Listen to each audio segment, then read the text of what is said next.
రాష్ట్రంలో 10 రోజుల పాటు కులగణన నిర్వహించేందుకు రాష్ట్ర ప్రభుత్వం చేపట్టిన ప్రక్రియ శ్రీకారం చుట్టారు ఈ రోజు నుండి. ఏదైతే సచివాలయం పరిధిలో ఉన్నటువంటి ఆ వాలంటీర్లు కావచ్చు, గ్రామ వార్డు వాలంటీర్లు కూడా ఈ ప్రక్రియలో భాగస్వాములు అవుతారు. వార్డు వాలంటీర్ కావచ్చు, లేకపోతే గ్రామ వాలంటీర్ మీద సచివాలయం సిబ్బంది మానిటరింగ్ చేస్తుంటారు. ఈ ప్రక్రియలో కులగణనంతో పాటు ఆ కుటుంబానికి సంబంధించిన ఆర్థిక స్థితిగతులు, వారి తాలూకా కమ్యూనిటీ, అదేవిధంగా వారు ఏ వృత్తిలో పనిచేస్తున్నారు అన్న విషయాన్ని కూడాను నిక్షిప్తం చేసే పరిస్థితి ఉంది. సచివాలయ వ్యవస్థ నేపథ్యంలో జరుగుతున్నటువంటి ఈ కుల గణన ప్రక్రియ ఏ విధంగా జరుగుతుందనే విషయం మనం ప్రస్తుతం తెలుసుకునే ప్రయత్నం చేస్తున్నాం. వార్డు వాలంటీర్లు, సచివాలయ ఉద్యోగస్తులు కలిసి ఈ కులగణన ప్రక్రియను మాత్రం మొదలుపెట్టారు. అందులో భాగంగానే ఎవరైతే ఇంటి యజమాని ఉన్నారో యజమానికి సంబంధించిన పూర్తి డీటెయిల్స్ వచ్చిన తర్వాత సచివాలయ సిబ్బంది పర్యవేక్షణలో వార్డు వాలంటీర్ ఆమె ఎవరైతే గ్రామ వార్డు వాలంటీర్ వారి పరిధిలో నుండి 50 నుండి 70-80 ఇళ్లకు సంబంధించిన డేటా మాత్రం నిక్షిప్తం చేసేందుకు ఈ ప్రక్రియ 10 రోజుల పాటు పూర్తి చేయాలి. అందుకు తగినట్టుగానే సిబ్బందిని కూడా నియమించడం జరిగింది. ఏ సచివాలయం పరిధిలో ఉన్నటువంటి వివిధ శాఖల్లో పనిచేస్తున్నటువంటి 7 ఉద్యోగస్తులు మాత్రం ఆయా క్లస్టర్ ఉన్నటువంటి వార్డు కానీ గ్రామ వాలంటీర్కి మాత్రం ఈ విధుల్ని అప్పగించడం జరిగింది. ప్రస్తుతం మనకు విధులు నిర్వహిస్తున్నటువంటి ఇక్కడ సిబ్బంది ఉన్నారు. ఈమె వార్డు వాలంటీర్, అంటే రాజా మున్సిపాలిటీ కావడంతో వార్డు వాలంటీర్ నిర్వహిస్తున్నటువంటి ఈ ప్రక్రియలో ప్రస్తుతం ఆమె ఏ ప్రక్రియ ఎలా మొదలు పెడుతున్నారు, ఇంటి యజమానికి సంబంధించినటువంటి ఫుల్ డీటెయిల్స్ ఏ విధంగా తీసుకుంటున్నారు, ఆ యాప్కి కూడా ఎవరెవరికి ఆథరైజేషన్ ఇచ్చారు.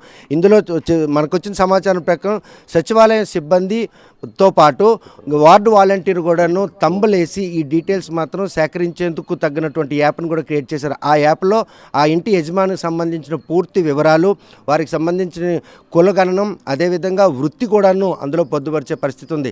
ఈ విషయంపై ప్రస్తుతం అంతా మాట్లాడడానికి సచివాలయం సంబంధించినటువంటి సిబ్బంది మనతో ఉన్నారు. సచివాలయ సిబ్బంది పర్యవేక్షణలో జరుగుతున్నటువంటి ఈ కులగణన ప్రక్రియ ఏ విధంగా చేపడుతున్నారు, ఈ రోజు నుండి 10 రోజుల పాటు చేపట్టాలి. సచివాలయం సిబ్బందికి వార్డు వాలంటీర్ కావచ్చు, గ్రామ వాలంటీర్కి ఎటువంటి అంటే అనుసంధాన ప్రక్రియలో భాగంగా ఈ కులగణన జరుగుతుంది సార్. దీనికి సంబంధించి మాకు కమిషనర్ ఆదేశాల మేరకు ముందుగానే ప్రొసీడింగ్స్ ఉన్నాయి సార్. మాకు అంటే ఒక సచివాలయ పరిధిలో ఉన్నటువంటి క్లస్టర్స్ని పరిధిలో తీసుకొని ఆ క్లస్టర్లో ఉన్నటువంటి క్లస్టర్ను అనుగుణంగా ఉన్న సిబ్బందిని ఈక్వల్గా క్లస్టర్లను అసైన్ చేసి మా పర్యవేక్షణలో మా అథెంటికేషన్తో ప్రతి హౌస్ టు హౌస్ సర్వే చేస్తూ వాళ్ళ యొక్క స్థితిగతులను, వాళ్ళ కులగణాన్ని మేము సర్వే చేస్తున్నాం. అంటే సచివాలయంలో ఎంతమంది సిబ్బంది ఉంటారో ఆ సిబ్బంది ఎంతమందిని ఈ కులగణన ప్రక్రియకి మాత్రం ఈరోజు నియమించింది? సచివాలయం సంబంధించి 10 కేటగిరీలు ఉంటాయి సార్. అందులో ఎనర్జీ సెక్రటరీ మరియు హెల్త్ సెక్రటరీ మినహాయించి మిగతా 8 మంది సెక్రటరీలు కూడా మాకు ఈ సర్వేలో ఇన్వాల్వ్ చేశారు. ఈ ఉన్న క్లస్టర్ని సమానంగా ప్రతి కేటగిరీకి విడదీసి ప్రతి క్లస్టర్ని కూడా మానిటరింగ్ చేసేటట్టుగా సచివాలయ సిబ్బంది మానిటరింగ్ చేసేటట్టుగా మాకు కమిషనర్ ఆదేశాల మేరకు మేము నిర్వహిస్తున్నాం. అంటే కమిషనర్ ఆదేశాల్లో ఇటు ఎవరైతే సచివాలయం సిబ్బందితో పాటు ఉద్యోగంతో పాటు వార్డు వాలంటీర్కి కూడా ఇద్దరికి కోయిన్సైడ్గా తంబు కూడా ప్రక్రియ క్రియేట్ చేశారు. అంటే ఇక్కడ ఒక వాలంటీర్ యాప్లో దానికి అనుగుణంగా సచివాలయ సిబ్బంది 7 పేర్లు అక్కడ ఉన్నటువంటి 7 మెంబర్స్ నేమ్స్ ఓపెన్ అవుతాయండి. మనకు అందుబాటులో ఉన్నటువంటి సచివాలయ స్టాఫ్ను మనకు సెలెక్ట్ చేసుకొని అతని యొక్క బయోమెట్రిక్ మనం తీసుకుంటారు సార్ వాలంటీర్లు. ఈ ప్రక్రియలో రోజుకి ఎంతమంది ఎన్నిళ్ళు పూర్తయ్యే పరిస్థితి ఉంది? సర్వర్ ఎలా సపోర్ట్ చేస్తుంది? ప్రస్తుతానికైతే స్టార్టింగ్ డే కాబట్టి అందరూ సర్వేలో ఉన్నారు కాబట్టి కొంచెం నెమ్మదిగా ఉన్నప్పటికీ కూడా సర్వే అయితే జరుగుతుంది సార్. ఇప్పుడు ఉదయం నుంచి మేము చేస్తున్నాము, క్లస్టర్లో సర్వే అయితే జరుగుతుంది. ఈ సర్వే ప్రక్రియలో సాంకేతిక పరిజ్ఞానం కూడా మీకు చేదోడుగా నిలవాలి. ఎక్కడైనా సర్వర్ కానీ డౌన్ అయితే మీరు అక్కడికి వచ్చేసరికి యజమాని ఉండకపోవడం ఇటువంటి పరిస్థితులు ఉంది. ఆ టెక్నికల్ పాయింట్ ఆఫ్ వ్యూలో అదేవిధంగా మొబైల్స్ ఓటీపీ కూడా అందుబాటులో ప్రక్రియ క్లస్టర్లో ఉన్న హౌస్ హోల్డ్ డేటాలో ఇంటి పెద్ద ఎవరైనా ఉన్నటువంటి ఉంటే డైరెక్ట్గా వాళ్ళ యొక్క ఫేషియల్ రికగ్నైజ్ యాప్తో తీసుకుంటాను. లేని అట్లా కొంచెం అందుబాటులో లేకపోతే వాళ్ళ ఫోన్ చేసి విషయం చెప్పి వాళ్ళ ద్వారా ఓటీపీ ద్వారా కూడా వాళ్ళ యొక్క అథెంటికేషన్ మేము తీసుకుంటున్నాం సార్. ప్రస్తుతం ఒక వార్డు వాలంటీర్ ఉన్నాను, ఒక ప్రక్రియకి ఆమె చూసే పరిస్థితి ఏదైనా వాళ్ళ తాలూగా అదే కులగణనకు సంబంధించి ప్రక్రియ ఏ విధంగా చేపడతారో ఒకసారి ఎక్స్ప్లెయిన్ చేయండి. ఫస్ట్ మనకి అతని కుటుంబ సభ్యుల జీవన స్థితి అడుగుతుందండి. సర్వేకి అందుబాటులో ఉన్నారా లేదా అని. ఉన్నారని మనము చేస్తాము. నెక్స్ట్ ఈ వార్డు 10th వార్డు నెక్స్ట్ వాళ్ళ ఇంట్లో కుటుంబ పెద్ద ఎవరు, ఆ కుటుంబ పెద్ద తర్వాత వాళ్ళ ఇంట్లో కుటుంబ సభ్యులు, భార్య, కుమారుడు, కుమార్తె వాళ్ళ పేర్లు వస్తాయి. అవి మనము పేర్లు రిలేషన్ సెలెక్ట్ చేసుకుంటాం. ఒకళ్ళు పేరు వచ్చిందంటే ఆవిడ ఇప్పుడు వాసవి కుమార్తె, శ్యామల అనే ఆవిడ భార్య, యోగేశ్వరరావు కుమారుడు. జస్ట్ ఇది వాళ్ళు అక్కడే నివసిస్తున్నట్టుగా ఉంటే చిరునామా శాశ్వతమా అంటే అవును. ఇంటి రకము డాబా ఇల్లు, మరుగుదొడ్డి అంటే వాళ్ళు ఇండివిజువల్. అందుబాటులో సురక్షితమైన నీరు, పంచాయతీ త్రాగునీరు. వాళ్ళు గేదెలు ఆవులు ఏమైనా పెంచుతున్నారా, నో, 0 అని కొట్టేస్తాం. గొర్రె మేక 0, పందులు సంఖ్య 0, కోళ్ళు పెంచుతున్నారంటే లేదు. మీకు ఇతర జంతువులు ఉన్నాయా, లేవు. వాళ్ళు వాడే గ్యాసు పూర్తి సర్వే చేయడానికి ఉద్యోగ అంటే మన సెక్రటరీని ఎంచుకున్న తర్వాత అతనికి ఇప్పుడు కుటుంబ హౌస్ హోల్డ్ వాళ్ళకి ఓటీపీ లేదు. వాళ్ళ దగ్గరలో ఉంటే తంబు పడితే తంబు కానీ, ఫేషియల్ యాప్ కానీ, ఓటీపీ 3 ఆప్షన్లు మాకు వాళ్ళదైతే ఇచ్చారు. వాళ్ళది పూర్తి అయిపోయిన తర్వాత మాకు అసైన్ చేసిన సెక్రటరీది తంబు తర్వాత మా తంబు. ఇందులో కుటుంబంకి సంబంధించిన వివరాలు సేకరించిన తర్వాత కులగణనకి సంబంధించినందుకు ఏ అంశాలు తరువాత ఇది ప్రొసీడ్ అయిపోయిన తర్వాత కులగణనలోకి అతని జీవన స్థితి, హౌస్ హోల్డ్ డేటా కంప్లీట్ అయింది. వాళ్ళ తండ్రి పేరు లేదా ఆమె అయితే భర్త పేరు మనం ఇక్కడ ఎంటర్ చేస్తాము. తండ్రి భర్త పేరు ఇక్కడ పేరు నమోదు చేసి జనరల్ అదే వచ్చేస్తుంది, వయసు వచ్చేస్తుంది. వాళ్ళ వివాహ స్థితి, కులము ఇక్కడ కులము టచ్ చేస్తే ఇప్పుడు వీళ్ళు బీసీ అనుకోండి, బీసీ చేసిన తర్వాత వాళ్ళది ఉపకులం అని వస్తుంది. ఆ ఉపకులంలో వాళ్ళు బీసీబీ విశ్వబ్రాహ్మణులు అయితే దేవంగ బీసీబీ, శిష్టకర్ణం బీసీడీ ఇలాగా వాళ్ళ యొక్క మనం క్యాస్ట్ అనేది మనం ఇక్కడ ఎంటర్ చేస్తామండి. చేశాక వాళ్ళ విద్యా అర్హతకు వచ్చేసి వాళ్ళది ఇగోండి caste OC, BC, SC, ST కులం లేదు అని ఉంది. కానీ మన కులం లేకుండా అంటే ఎవరు ఈ ఆప్షన్ వదిలేసి ఈ 4 ఓసీ, బీసీ, ఎస్సీ, ఎస్టీ ఈ 4 చూస్తే కనుక కులగణన జరుగుతున్నటువంటి ఈ ప్రక్రియలో మాత్రం 4 కులాలకు సంబంధించినటువంటి డేటా సేకరణలో ఫస్ట్ మాత్రం ఆ కుటుంబం తాలూకా స్థితిగతులు, వారి తాలూకా జీవన సరళిని కూడాను పరిగణలోకి తీసుకుంటారు. తదనంతరం మాత్రం కులం అన్నది ప్రాతిపదిక వస్తుంది. ఆ యాప్లో మాత్రం 4 కులాలు అంటే బీసీ, ఎస్సీ, ఎస్టీ, ఓసీతో పాటు కులం లేని వారు ఎవరైనా ఉన్న ఉపకులాలు కూడా ఇందులో కూడా పొందుపరచింది. ఆ యాప్లో ఇచ్చినటువంటి ఈ సమాచారాన్ని మాత్రం నిక్షిప్తం చేసేందుకు ఈరోజు ప్రక్రియ మొదలైంది.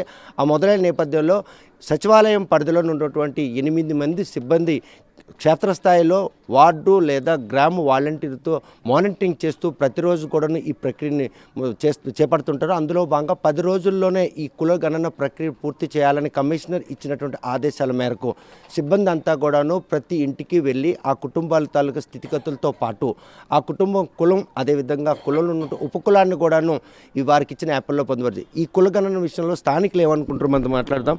చూస్తే మునుపెన్నడూ లేదు ఈ కులగణం ప్రక్రియని ఏ విధంగా తీసుకోవచ్చు, మొత్తం డేటా కూడాను ఈరోజు అందులో నిక్షిప్తం అవుతుంది. అంటే మీరు చెప్పిన వివరాలన్నీ కూడాను అందులో నిక్షిప్తం. ఇవి భద్రతకు సంబంధించినటువంటి కులగణంగా మనం ప్రాతిపదిక తీసుకోవచ్చా, లేకుంటే మీకు ఒక ఐడెంటిటీ వస్తుంది, మీకున్నటువంటి లోపాలన్నీ కూడా నివృత్తి అవడానికి కులగణం తోడ్పడుతుందని భావిస్తారు? లేదు సార్, ఇంతకు ముందు కూడా ఇట్లాంటి కులగణన అనేది ఉంది. అంటే మాన్యువల్గా చేసేవారు. అప్పుడు టీచర్స్ కానీ గవర్నమెంట్ ఎంప్లాయీస్ కానీ ఇంటింటికి వచ్చి మాన్యువల్ రికార్డ్స్ అప్డేట్ చేసేవాళ్ళు. ఇప్పుడు మాన్యువల్ రికార్డ్స్ అనేవి ఆన్లైన్ లేదా డిజిటల్ రికార్డ్ అనేది వచ్చింది కాబట్టి దానికి అప్డేట్ చేస్తున్నారు.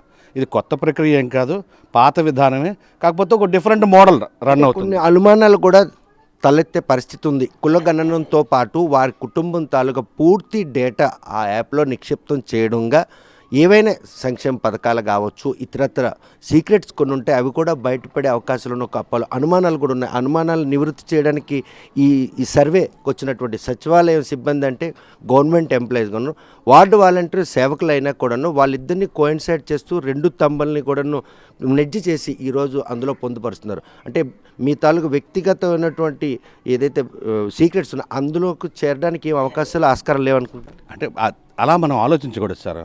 పవర్ ఉంది, పవర్ని మనం యూజ్ చేసుకుంటే మనకు యూటిలైజ్ అవుతుంది ఎలక్ట్రానికల్గా, లేకపోతే లైట్ అది అట్లా. దాన్ని మిస్యూజ్ చేస్తే షాక్ కొడుతుంది. డిజిటల్ మీడియా కూడా అంతే, దానికి ప్రభుత్వం భద్రతా కార్యక్రమాలు తీసుకోవాలి, కానీ వచ్చినటువంటి ఎంప్లాయీస్ దాన్ని ఏం చేయలే కదా, ఆపరేట్ చేయగలరు అంతే.